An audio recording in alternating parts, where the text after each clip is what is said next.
Está procurando por métodos comprovados e eficazes para auxiliar alunos com TDAH? Quer conhecer intervenções baseadas em evidências científicas? Então, esse vídeo é exatamente o que você precisa. E na palestra de hoje temos o prazer de ter conosco o professor Robson Dias, que é um especialista renomado em psicologia. E ele vai nos guiar pelas intervenções e abordagens terapêuticas baseadas em evidência, como a terapia comportamental cognitiva, a terapia de habilidades sociais e também sobre o uso de medicamentos sob orientação médica para alunos com TDAH. Inscreva-se no nosso canal, ative o sininho para você poder acompanhar os conteúdos como este. Pronto aí para um mergulho profundo no mundo do TDAH?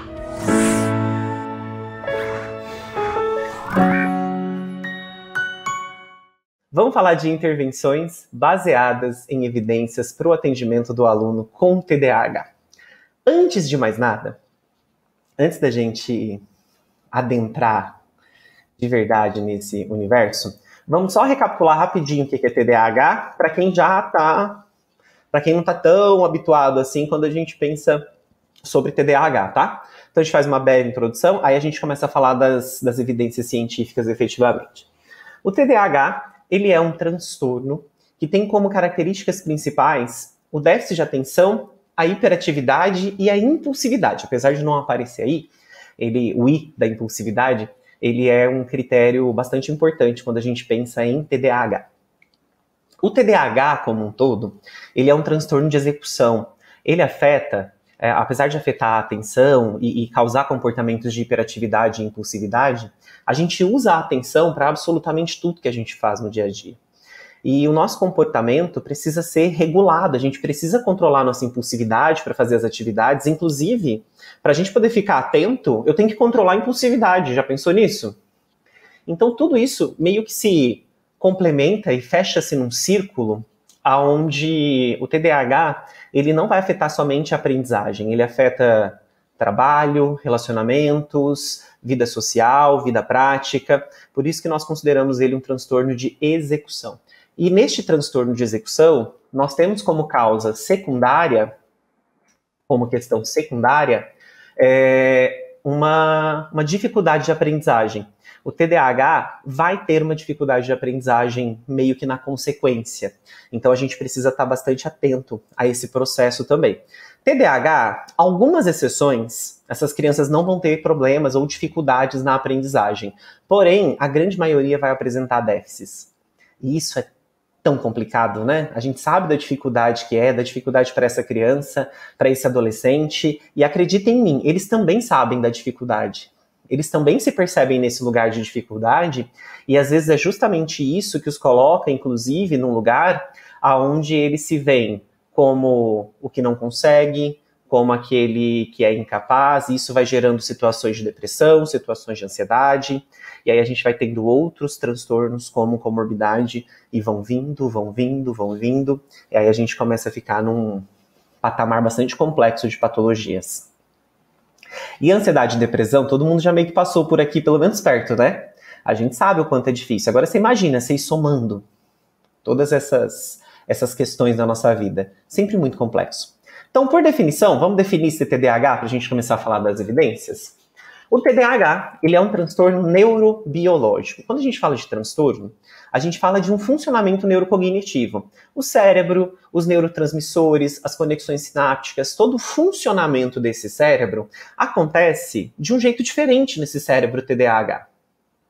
Então, na pessoa com TDAH, essa ligação ela é diferente. É isso que acontece, tá? São ligações diferentes. Só que essa maneira como esse cérebro funciona traz alguns prejuízos. E esses prejuízos, a gente considera eles a partir da nossa vivência prática social, da média da população, como a grande maioria das pessoas funciona, como o que nós chamamos de neurotípicos funcionam. Então, traz prejuízo para essa vida social. E aí que moram as dificuldades. Então, é um transtorno neurobiológico. Ou seja, o cérebro funciona de um jeito diferente, que tem uma grande participação genética. E, minha gente, se há uma coisa que o TDAH tem, é participação genética. Nós temos várias pesquisas que já mostram que as pessoas com TDAH têm uma grande chance de herdabilidade. Se você analisar direitinho, tem um pai, tem uma mãe que tem ali um pezinho no TDAH, um tio, uma tia, enfim. A gente tem bastante gente na família com TDAH. O que acontece é que, da nossa geração para trás, quem aí é dos anos 90 para trás, e a gente não vai conversar muito sobre isso para a gente não começar a ficar triste com a idade, na nossa época não se falava de TDAH. O TDAH começa a entrar na grande discussão da mídia e tudo mais a partir dos anos 2000. Então todo mundo que é para baixo de 2000, gente, a gente ficou sem diagnóstico mesmo. E a gente teve que se virar do jeito que dava. E hoje em dia, nós estamos descobrindo, e nós estamos nos descobrindo com TDAH, porque as pesquisas estão amplas, a gente tem um corpo de profissionais que está cada vez mais se especializando, a gente tem gente aqui que está fazendo evento falando sobre isso publicamente. Então, a gente está divulgando o transtorno está ficando conhecido. E com isso, o diagnóstico se facilita, o conhecimento facilita o processo diagnóstico. É uma questão até de bastante prática, né? Então, com grande participação genética e que tem início na infância. As evidências científicas de TDAH, eles colocam o TDAH dentro de um grupo de transtornos que se chamam transtornos do neurodesenvolvimento, ou seja, de um funcionamento cognitivo que começa na infância. Então, o TDAH, ele começa na infância. Os manuais diagnósticos falam antes dos 12 anos de idade, alguns manuais falam até antes de 7 anos de idade. Quando a gente investiga esse TDAH, a gente começa a perceber que as pessoas com TDAH, mesmo que a gente estava aí, a gente só está descobrindo agora esse TDAH, quando a gente investiga a vida dessa pessoa, a gente descobre que esse TDAH já era desde sempre, só não tinha diagnóstico. Então, ele tem aí também um início na infância e que pode persistir na vida adulta, comprometendo vários setores da vida dela. Grava aí no seu coraçãozinho. Uma vez com TDAH, gente, para sempre com TDAH. Não tem muita escolha, não. Porém, as pessoas que passam por intervenções, e essas intervenções baseadas em evidências, por exemplo, elas minimizam o impacto dos sintomas. Os sintomas ficam muito minimizados. Algumas vezes as pessoas aprendem estratégias para lidar com os transtornos e ele passa até despercebido na vida da pessoa. E aí dá-se a impressão de que não tem mais TDAH. Mas tem, é uma luta cotidiana, é um esforço diário que a pessoa tem para poder controlar os seus sintomas, tá? Quando a pessoa minimiza os seus sintomas, a gente fala que ele está com TDAH em remissão. Inclusive, esse é um critério diagnóstico. Lá no DSM-5-TR, que é o manual desse ano, esse termo está lá bonitinho. TDAH em remissão significa que a pessoa deixou de preencher alguns critérios para TDAH, mas o TDAH continua existindo. E ele é caracterizado por 3 comportamentos, falei lá no comecinho, né? Hiperatividade, impulsividade e desatenção. Essa é a tríade dos comportamentos. Só que tem muito mais coisa que vem nesse pacote. A gente tem dificuldade com função executiva, controle inibitório, a gente tem dificuldades com organização, planejamento, labilidade emocional, uma dificuldade de regular as emoções, e isso está ligado muito com o controle inibitório. Então a gente tem uma série de outras dificuldades que vêm nesse pacotinho também. Bom, dito tudo isso, a gente precisa começar a entender um pouco mais, entender um porquê dessas intervenções todas que eu vou falar para vocês que para TDAH são tão importantes. Mas vamos lá. Quando a gente pensa nesses critérios e nessas características diagnósticas que eu falei para vocês aqui, a gente está falando de características da patologia. Característica da patologia são esses sintomas e critérios que a gente utiliza até para fechar diagnóstico. Porém, o TDAH tem muitas dificuldades secundárias. A gente chama até de reflexos desse TDAH. E a gente vai ter essas dificuldades aonde? No comportamento como um todo. Por causa da hiperatividade, do controle e do déficit no controle inibitório, da impulsividade, essa pessoa tem uma dificuldade de modular comportamento, atravessa a conversa das outras pessoas, tem dificuldade de esperar a sua vez, faz coisas e compras, por exemplo, impulsivamente, toma atitudes precipitadas, tem dificuldades no relacionamento, e aí a gente entra numa outra seara que são as emoções. Então, o TDAH tem uma dificuldade gigantesca no processamento das emoções. Então ele oscila muito nas suas emoções, ele sente demais algumas coisas, sente de menos outras, então um negocinho que era para ter deixado ele triste, ele ficou muito chateado, do nada ele tem uma explosão de alegria, então tem uma certa oscilação no humor. Tem muitos autores, inclusive, que consideram as emoções o sintoma escondido do TDAH. E esse é o nome que eles dão, tá? Sintoma oculto do TDAH. Porque a pessoa com TDAH tem uma dificuldade bastante ampla nessa regulação das suas emoções. E isso é uma realidade real, tá? Porque às vezes o negocinho que não é nada, ele sente muito.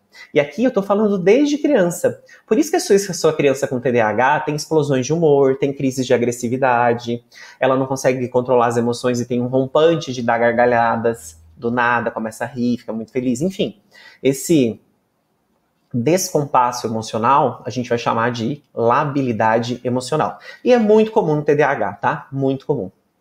Tudo isso, minha gente, vai trazer consequências. E quais são os impactos disso? Os impactos são baixo rendimento escolar. Pensa comigo, se eu não estou mantendo a atenção, se eu não consigo manter o foco, eu não vou conseguir aprender, eu não vou conseguir reter informação. E aí não tem aprendizagem.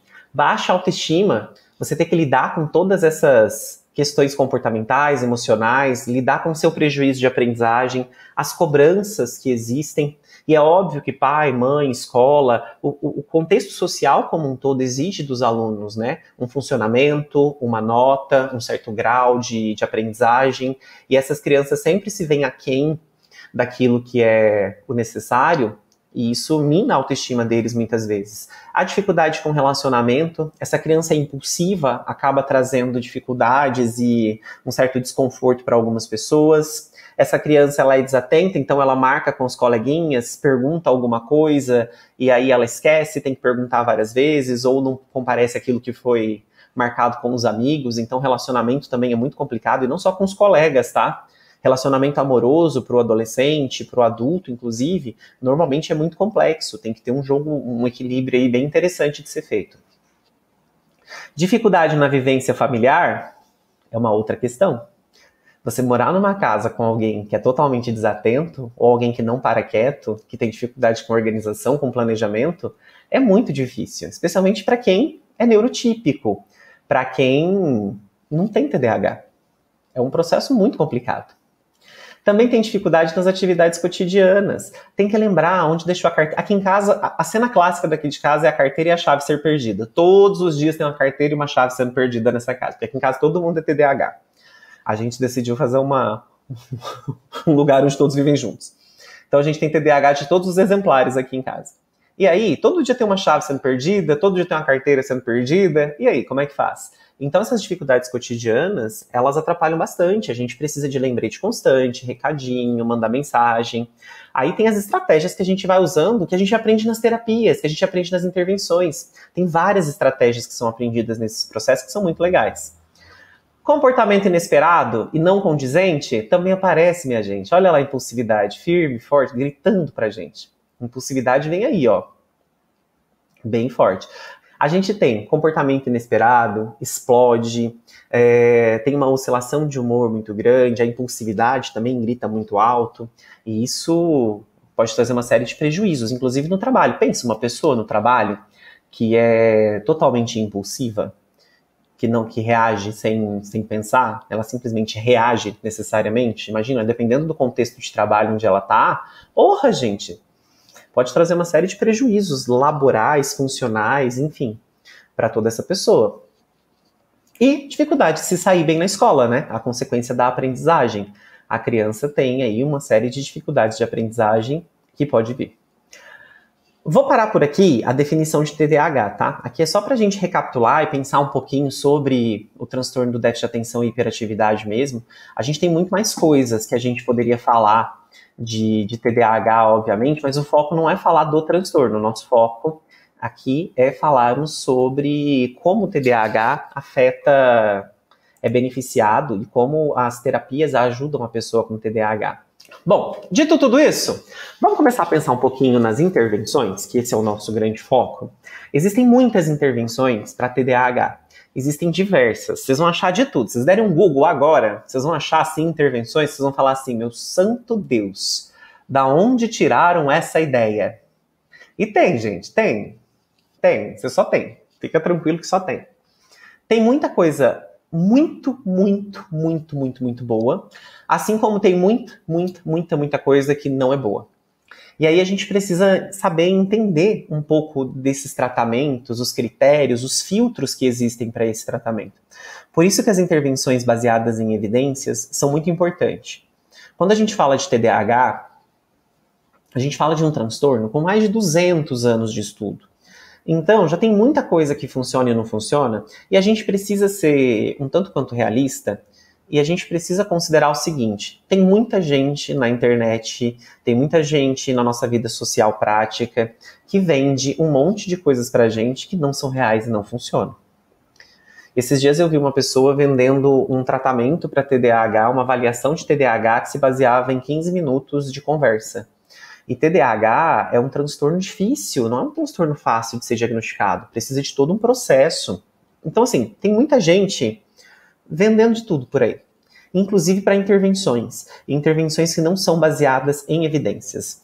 Quando a gente fala de intervenção baseada em evidência, a gente fala de uma intervenção, de um tratamento que consiste numa intervenção que segue critérios e parâmetros que foram estudados, que foram testados, que são retestados de tempos em tempos, que são atualizados, protocolos que são atuais.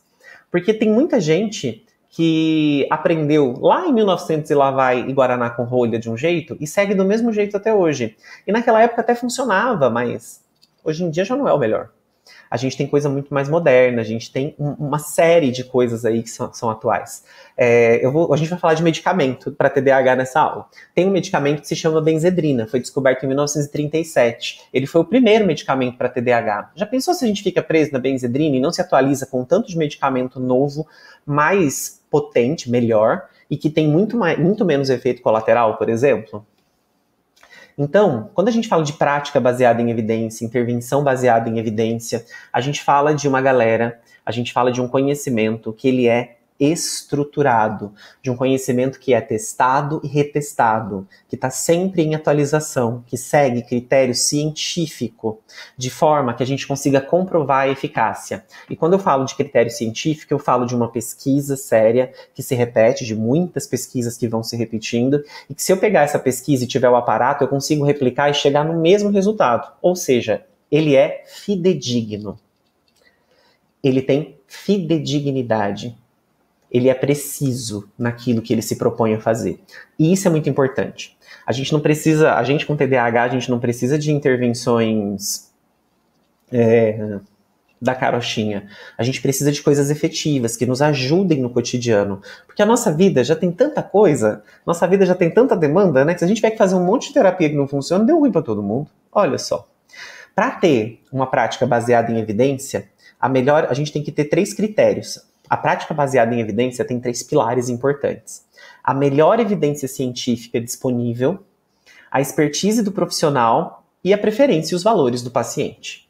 Então, quando eu falo de uma intervenção baseada em evidências, eu falo de um conhecimento científico sistematizado, eu também falo da expertise do profissional que está aplicando, até porque, né, não adianta nada a gente ter o conhecimento e não saber usar a técnica. E eu também falo da preferência da pessoa. Isso também é levado em consideração. E aí eu tenho a prática baseada em evidências.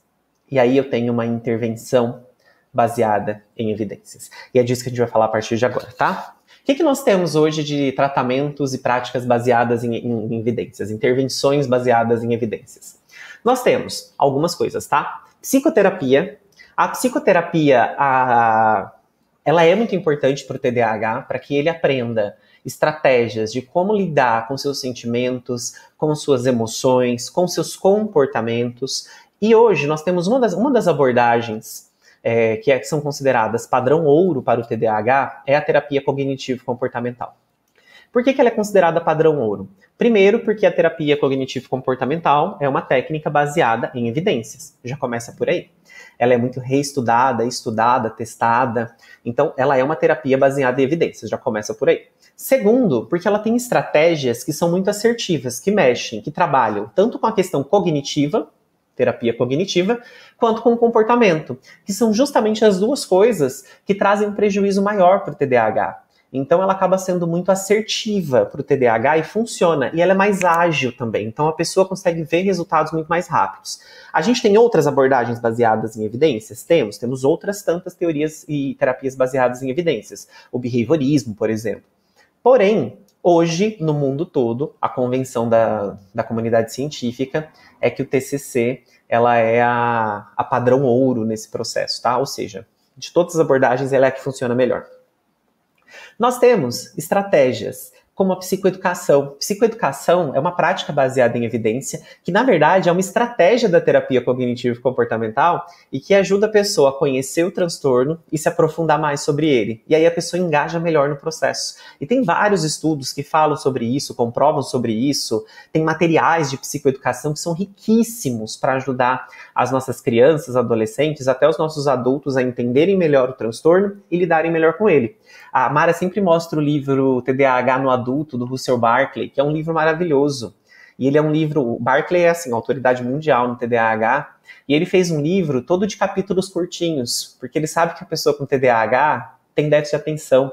Então, para ele conseguir ler cada capítulo, os capítulos são mais curtinhos. Olha que sensacional! Isso é uma expectativa, isso é um trabalho pensado para a pessoa com TDAH. E tem evidência científica por trás desse processo. Então, é muito legal. Então, psicoeducação, uma das bases essenciais.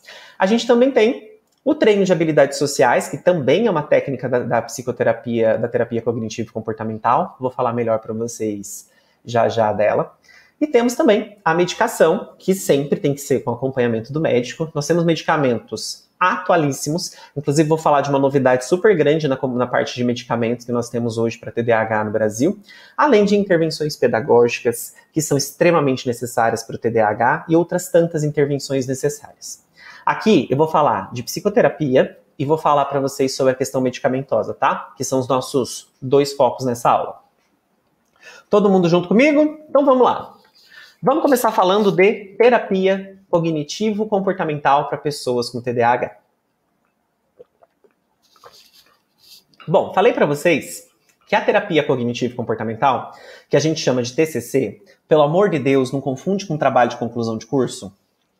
A TCC, ela é uma abordagem, que é uma abordagem da psicologia, que é considerada padrão ouro para tratamento do TDAH, e que ela ajuda a pessoa a melhorar o seu repertório. Tanto o seu repertório cognitivo, quanto o seu repertório comportamental. E aí, ela se encontra de frente com o TDAH justamente pela proposta que ele tem. Dentro da psicoterapia cognitivo-comportamental, a gente usa procedimentos clínicos, procedimentos educativos, procedimentos comportamentais. A ideia é fazer com que a pessoa aprenda e apreenda estratégias que vão ser assertivas e eficazes para que ela lide com o transtorno. Então a ideia aqui é ela aprender a lidar com o transtorno e com a consequência do transtorno. E aprender a superar essas dificuldades de um jeito muito prático e de um jeito muito diretivo. E eu acho que esse é o grande trunfo que essa abordagem tem. Só para vocês conhecerem um pouquinho mais, os pais da abordagem da terapia cognitivo-comportamental são o Albert Ellis, que é um psicólogo que desenvolveu o que nós chamamos de terapia racional emotiva comportamental, e todo o trabalho do Aaron Beck, que é o pai da terapia cognitivo-comportamental de verdade, considerado o grande pai da terapia cognitivo-comportamental, ele propunha, o Albert Ellis, que a gente tinha algumas crenças que eram irracionais, e essas crenças fariam com que a gente tivesse desajustes cognitivos. Então, tudo aquilo que eu acreditava e que eu fui levado a acreditar, enfim, todas as crenças que me foram inculcadas e que eu fui pegando para mim ao longo da vida, me fazem acreditar em determinadas coisas, e esse mecanismo de funcionamento é que me faz ter dificuldades no cotidiano. Claro que o TDAH, a gente fala de um transtorno de comportamento, um transtorno de execução. Então, o TDAH não é causado por essas crenças irracionais e disfuncionais. Porém, muitas das consequências psicológicas e cognitivas que a pessoa com TDAH tem, vem dessas crenças que foram inculcadas nela. Que ela é incapaz, que ela não consegue, que ela não aprende nunca, que ela não para quieta. Então, toda essa crença que vai sendo inculcada nela de que ela não é capaz, faz com que ela efetivamente acredite que ela não é capaz. E aí, minha gente, vem com esse monte de crendices que a gente tem de que uma pessoa com TDAH não consegue aprender, que uma pessoa com TDAH nunca vai ser boa em nada, que uma pessoa com TDAH não é inteligente, que uma pessoa com TDAH nunca vai ter êxito na vida. Porque essas crenças foram sendo inculcadas na pessoa. O Albert Ellis fala bastante disso, tá? O foco do Ellis não era TDAH, tá? O foco dele era trabalhar com pessoas com depressão. Mas a base do trabalho começa com Albert Ellis. Outro cara importantíssimo nessa nossa história é o Aaron Beck. O Aaron Beck faleceu há 2 anos atrás, agora há pouco. Ele era um psiquiatra. Ele começou na psicanálise, por incrível que pareça.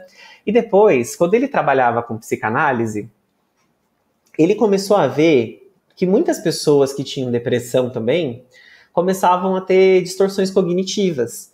E aí ele começou a desenvolver uma técnica de duração curta para ajudar essa pessoa com depressão, que ele chamou de terapia cognitiva. Mais tarde, essa terapia cognitiva ganhou o nome de terapia cognitiva comportamental. E ele usava muito também do trabalho do Albert Ellis, que foi sendo lapidado junto aí nesse caminho, tá? Então vamos lá. Terapia cognitiva comportamental, ela trabalha com 2 focos: cognição e comportamento. A cognição influencia as nossas emoções e os nossos comportamentos, de modo até a controlar eles. Quantas vezes você não acreditou que você era incapaz de fazer alguma coisa, na verdade você era super capaz, era só você com a sua crença de que não dava conta. E aí você abandonou o barco e depois de um tempo você tentou fazer alguma coisa que você estava se achando incapaz, você fez e falou, não é que eu sempre dei conta disso? O nosso comportamento fala do nosso modo de agir e de se comportar, que afeta o nosso padrão de comportamento e as nossas emoções. Até um tempo atrás, a gente acreditava que emoção e comportamento, né, eram meio que coisas separadinhas. Hoje em dia, emoção e comportamento, cognição, tudo funciona num ciclo, tá tudo interligado. Meu comportamento afeta a minha emoção e afeta também a minha cognição. Minha emoção afeta a minha cognição e meu comportamento. Minha cognição afeta meu comportamento e minha emoção. Tá tudo junto. Tudo funciona dentro de um ciclo. Então, não tem como eu não trabalhar com tudo ao mesmo tempo. Por isso que a terapia cognitivo-comportamental, ela é tão assertiva. Porque ela pega todo esse processo e trabalha essa inter-relação. Como que ela trabalha, Robson? Bora lá. Ela trabalha com a inter-relação entre pensamentos, emoções e comportamentos. Desse jeito. Aqui eu estou falando de forma generalista, tá? Uma pessoa, ela passa por uma situação, por um evento, pode ser bom ou pode ser ruim, não importa o evento. Todos os eventos que nós vivenciamos nos geram pensamentos, que nos geram emoções. Esse pensamento dispara em nós emoções que nos geram comportamentos. Esses comportamentos e essas emoções podem ser positivas ou podem ser negativas. E aí, a maneira como isso é processado é o que vai nos trazer dificuldades ou não para o nosso cotidiano. Aí a gente tem que estar bastante atento e saber ligar.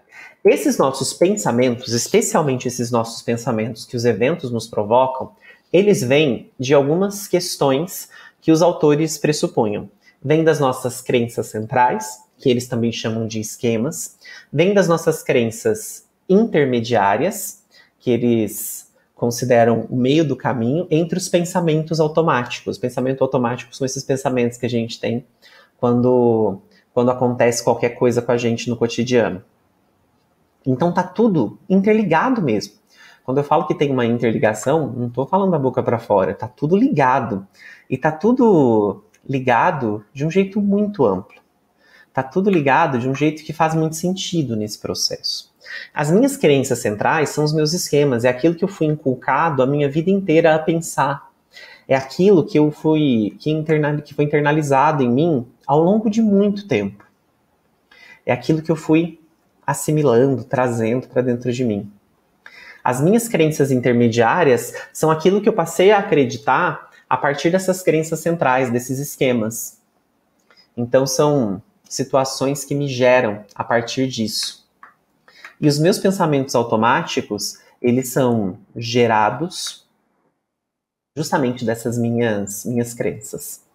Então, para resumir, crenças centrais, elas são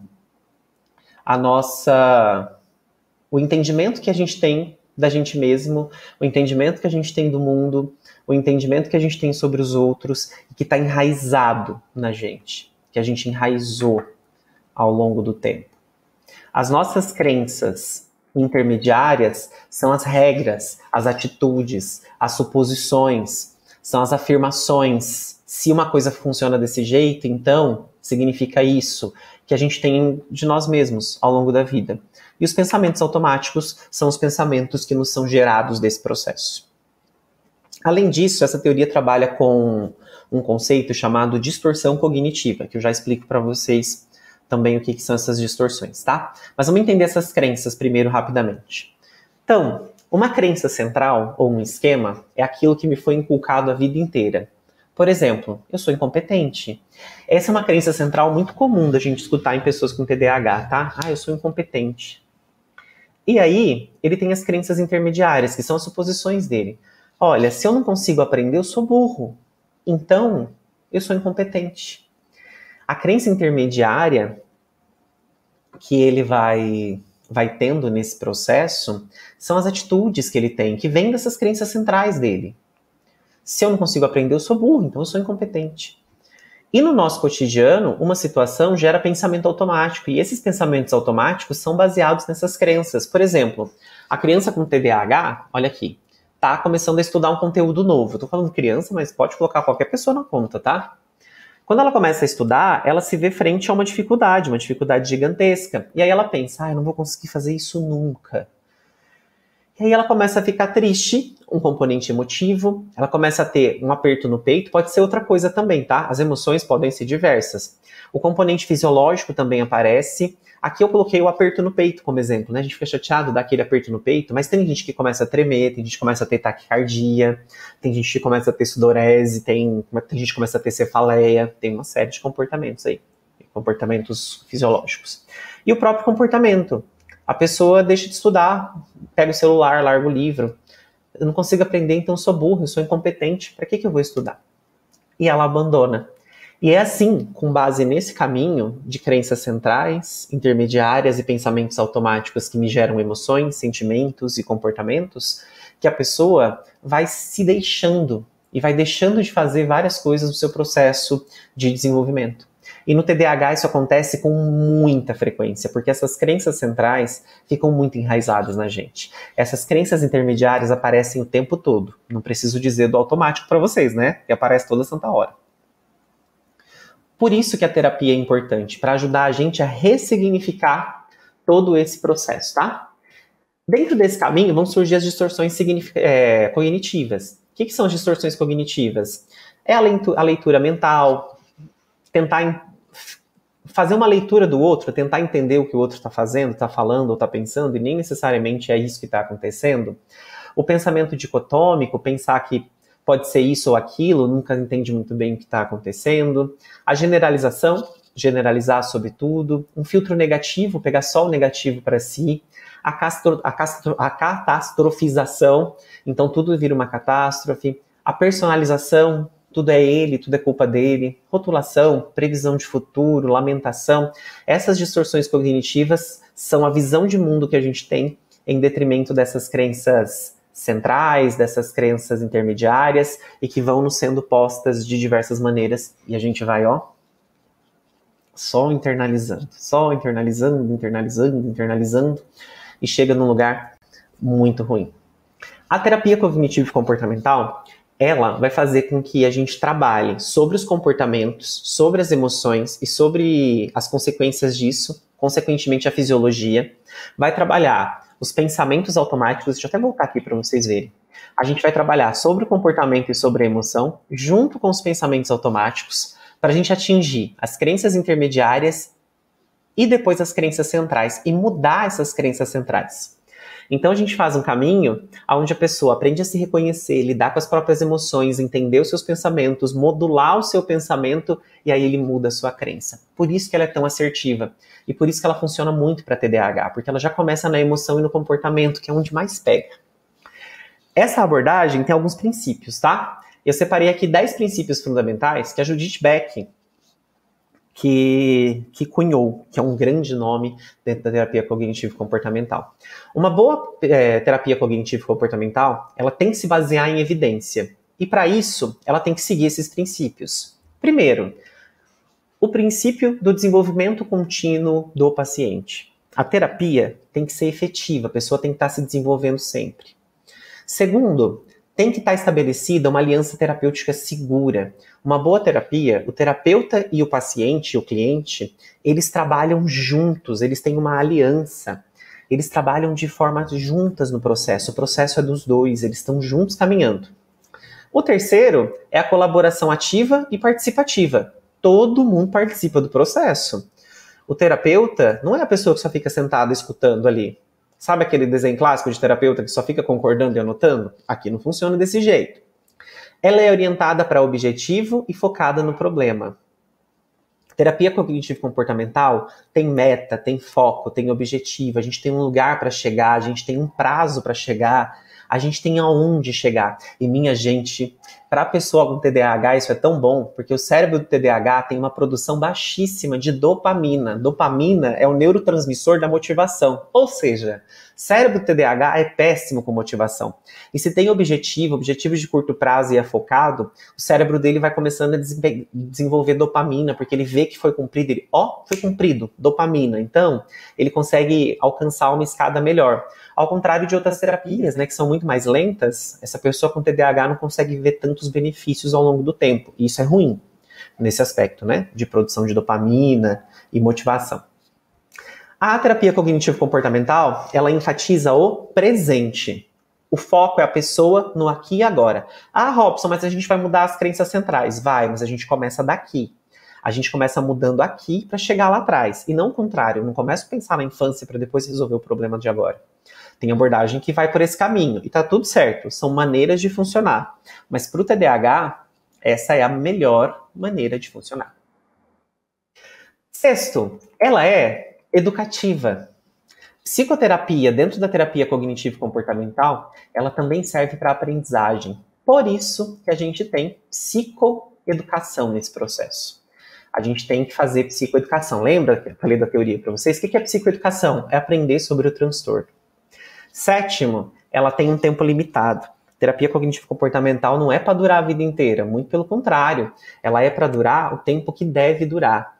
O oitavo é que as sessões são estruturadas. A sessão dentro da terapia cognitivo-comportamental, ela não acontece do nada. Não é só para você falar aleatoriamente. Aqui tem objetivo, a própria sessão tem um objetivo, ela é toda estruturada, tem tarefas. Você sai de casa, sai da terapia, aqui do consultório, com tarefas para cumprir. E isso é muito importante. O nono, ela ensina a você a identificar, a avaliar e responder aos seus pensamentos e às suas crenças disfuncionais. E aí você vai mudando ela. E décimo, ela usa diversas técnicas para que isso funcione. Por isso que ela é tão boa para o TDAH. Eu separei algumas técnicas aqui só para vocês saberem o que a gente usa, tá? A gente usa dramatização, que é encenar mesmo, questionamento socrático, que é uma técnica de perguntas, técnica de solução de problema, técnica de dessensibilização sistemática, você é colocado frente ao problema gradativamente para você perder, a gente faz muito isso com fobias. O mindfulness, relaxamento, RPD, que é o registro de pensamento disfuncional. A pessoa vai registrando todos os pensamentos dela. Regulação emocional, importantíssimo para o TDAH e para o TOD também, né? Treino de habilidades sociais, que eu vou explicar para vocês já o que é e por que ele é tão importante para TDAH, entre outras, tá? Existem inúmeras técnicas que a gente usa na TCC e toda hora está surgindo técnica nova, está surgindo estratégia nova e todas baseadas em evidências, o que é mais importante. Todas as técnicas que são utilizadas são baseadas em evidências. E uma das técnicas mais importantes para crianças com TDAH é o treino em habilidades sociais. Se tem uma coisa que falha no TDAH, é a habilidade social. Por causa das características do transtorno, Eles têm muita dificuldade. Então, essa técnica que a gente usa em TCC acaba sendo crucial. Vamos entender um pouquinho dela? O Prete e Prete dizem que o desenvolvimento socioemocional, e mais especificamente o repertório de habilidades sociais, são fatores importantes para a saúde psicológica, para a aprendizagem e para a cidadania e para o sucesso social e profissional. Você ter um bom repertório social, você saber como se comportar, você saber controlar suas emoções, regulá-las, você saber usar suas emoções e o seu comportamento de maneira assertiva, faz com que você consiga ser uma pessoa com muito mais êxito na sua vida. E você aprende muito mais, você consegue se equilibrar no trabalho, na escola. Então aí a gente tem uma série de benefícios que entram nesse processo. A terapia cognitivo-comportamental, ela se baliza no pressuposto que pessoas com déficits nas habilidades sociais têm comportamentos inadequados nos relacionamentos, na vida social, e isso faz com que elas evitem situações, faz com que elas tenham sentimentos de rejeição, de insegurança, de insatisfação com a sua autoimagem, consigo mesmo, solidão, e tudo isso pode desencadear outros transtornos psicológicos, como depressão e ansiedade, por exemplo. E no TDAH, essas habilidades sociais, elas são muito difíceis por causa dos comportamentos e elas tendem a ir piorando sem a devida estratégia de intervenção adequada. Então, quando a gente trabalha com o treino de habilidades sociais, a gente faz com que a pessoa expresse de forma adequada seus desejos, atitudes, opiniões e seus direitos. E tudo isso ela faz, olha ali marcadinho de verde, respeitando o comportamento dos outros. Então ela aprende a expressar o que ela sente, o que ela pensa, mas também respeitar as outras pessoas. E aí ela aprende a resolver os seus problemas, a resolver as demandas que estão aí muito ruins para ela, e isso diminui a probabilidade de outras dificuldades que ela possa vir a ter no futuro. Então, o treino de habilidades sociais é para isso, tá? É para a pessoa aprender a usar as habilidades corretas e de maneira assertiva. O Bolzoni diz o seguinte, o treino de habilidades sociais, ele visa superar os déficits no desempenho social com o desenvolvimento de um repertório socialmente desejado por meio de procedimentos clínicos e educativos. É isso. No treino de habilidades sociais, a gente ensina a pessoa a ter comportamentos assertivos. A gente ensina a pessoa a se comportar da maneira adequada para cada situação em que ela está posta, para cada situação em que ela vivencia, tá? E quais são as habilidades que a gente trabalha? Habilidade verbal, como conversar, começar a conversa, pedir desculpa, expressar sentimento, como lidar com as críticas e elogios, isso é bem difícil para a pessoa com TDAH. As habilidades verbais, então, a manter a postura, manter um bom contato visual. As cognitivo-afetivas, então, fazer a leitura do ambiente, perceber aonde você está, como está a emoção das pessoas. Pessoa com TDAH, por causa da impulsividade, ela chega reagindo, ela não percebe como está o ambiente. E às vezes ela chega super elétrica num lugar em que está todo mundo de luto, por exemplo. E isso causa um certo desconforto social. Habilidade para regulação fisiológica, então diminui a taxa de batimento cardíaco, respirar.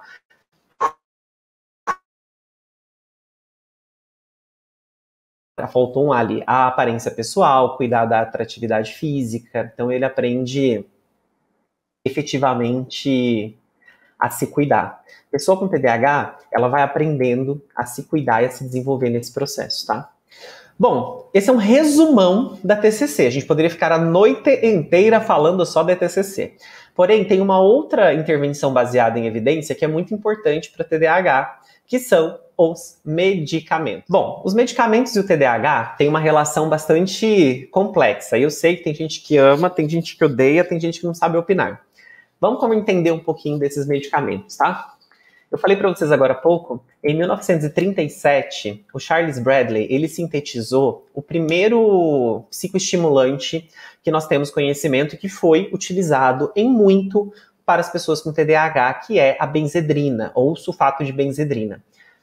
Esse era o estimulante mais potente que a gente tinha na época. Essa aqui é uma caixinha original da época, tá lá no Museu de Saúde Mental, de Cuidados em Saúde, perdão.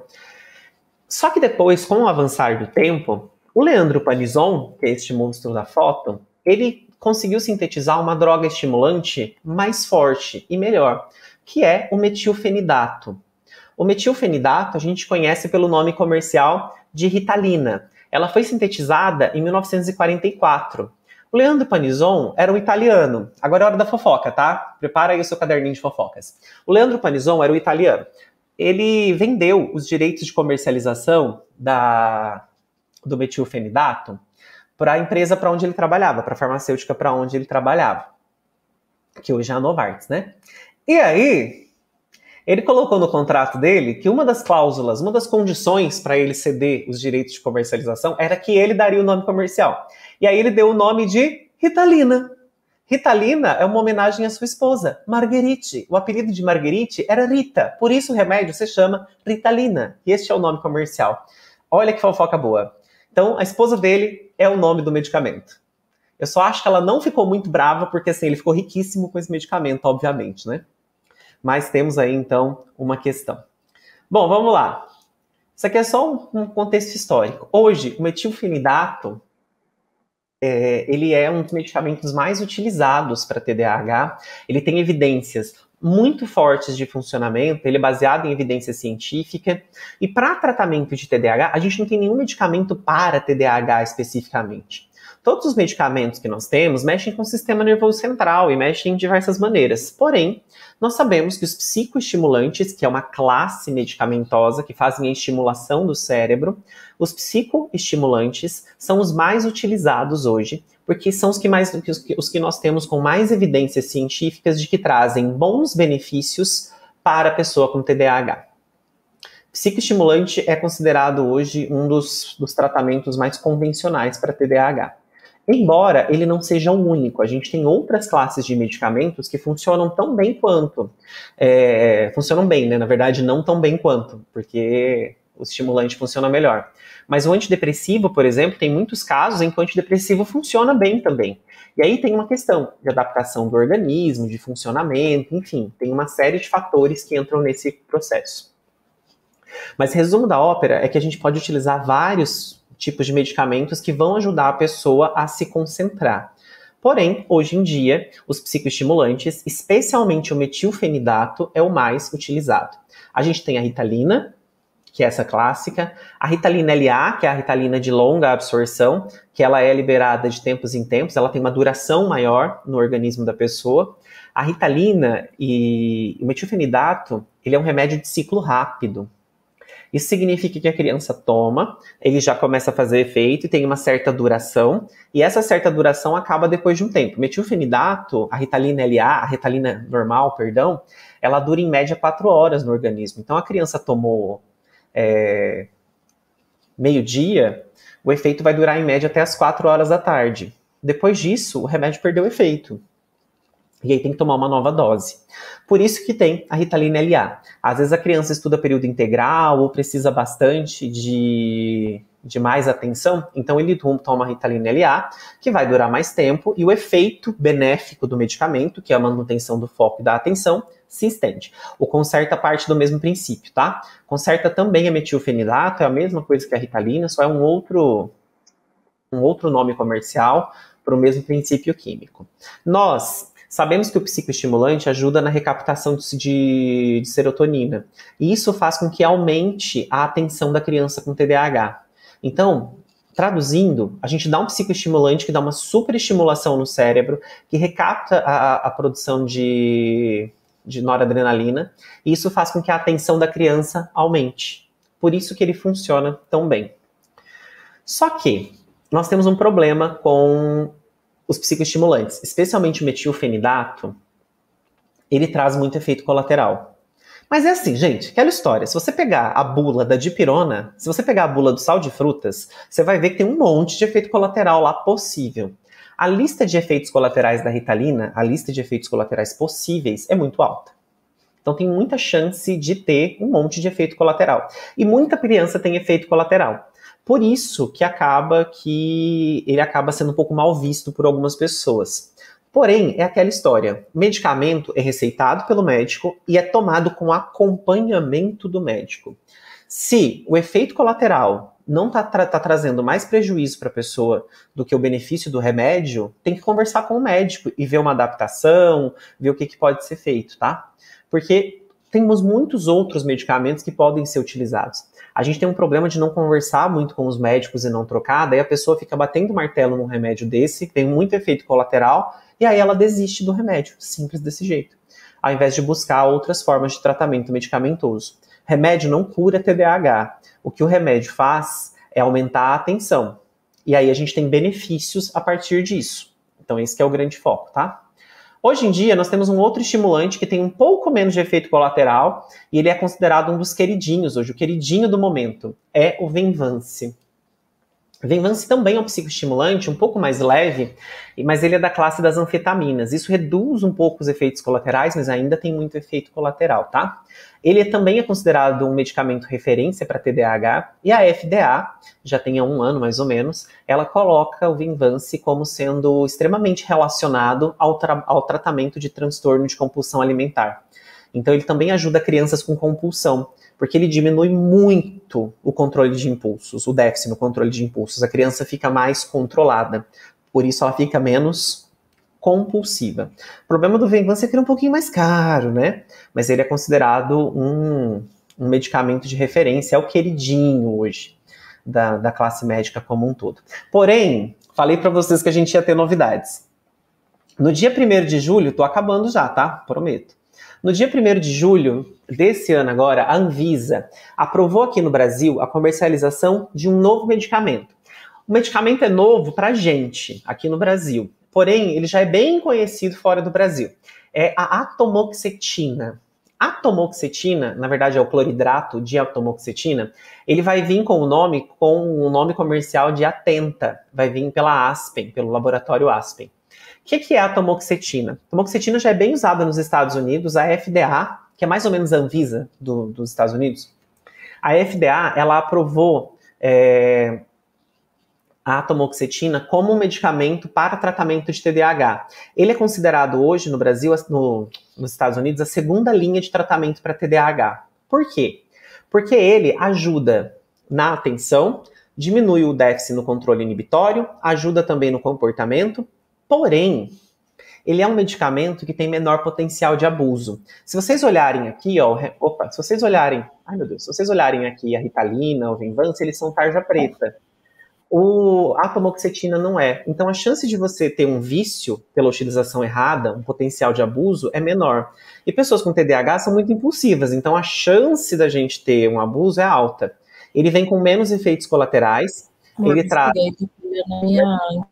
E ele pode ser a partir de 6 anos de idade. Ele é um medicamento novo e que também vai começar a ser bastante utilizado, tá? Vai ter menos efeito colateral, então pode ser uma possibilidade de tratamento para as pessoas que não dão conta de Ritalina. Eu, por exemplo, tenho taquicardia quando eu tomo Ritalina. Não dá certo. Então estamos aqui esperando a atomoxetina, por exemplo, para não ter tanto efeito colateral assim. Bom, para terminar... Os medicamentos, eles são todos escolhidos em consenso com os especialistas, são os médicos que escolhem. Medicamento é sempre com o médico, não é com outro profissional, não é automedicação. A primeira escolha, normalmente para TDAH, é algum tipo de estimulante. Se não for satisfatório, vai trocando para outros medicamentos. Isso é muito importante, é imprescindível o acompanhamento com o médico para a gente ajustar o medicamento e até trocar o medicamento. Tem que estar sendo acompanhado bonitinho. E se não vai se adequando, vai trocando até ter um que se adapte. O importante do medicamento é o benefício. Os medicamentos contemporâneos passam por estudos e revisões constantes, são todos muito seguros, desde que tomados com acompanhamento do médico, tudo bonitinho. E aí eu tenho certeza que vai dar certo.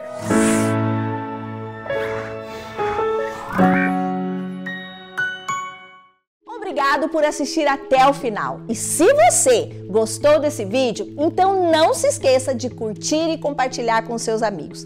Isso ajuda muito a gente a disseminar o conhecimento para muito mais pessoas. E se ficou alguma dúvida ou sugestão, pode deixar aqui embaixo nos comentários que teremos o maior prazer em responder. Eu adoro quando vocês contam as histórias de vocês em sala de aula, porque isso enriquece muito a discussão. E aqui na Rema, o conhecimento conhecimento não tem fim.